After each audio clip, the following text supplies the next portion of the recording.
Welcome to this lecture. So in this lecture I will be sharing some points about MIDI driver or audio file.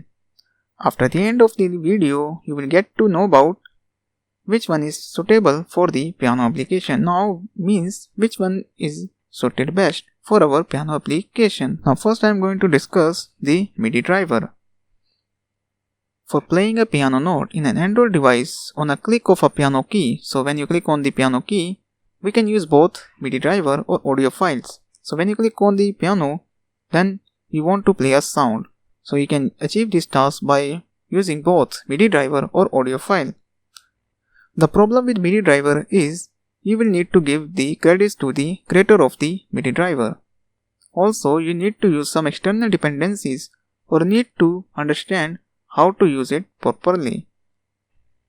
Once you got it properly how to use it, then the development time will definitely reduce.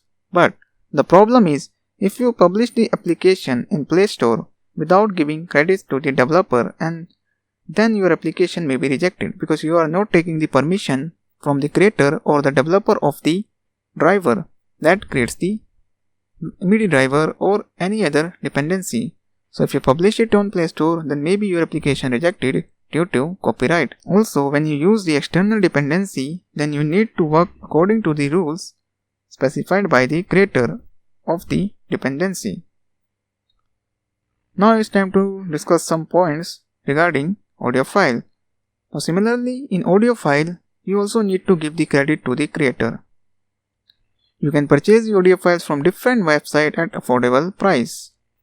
You can create different piano notes by yourself or with the help of someone, just like I do. I took the help of my friend and he just helped me to give a graph and also give the notes of piano to me to complete this application successfully. Now, audio file is easy to use and easy to maintain. So, that's why it is a very convenient to use audio file when you are creating a small application like piano. Now which one to choose and which one is ideal for the piano application? So in my piano application, I used audio files that I got from my friend who is a very good pianist.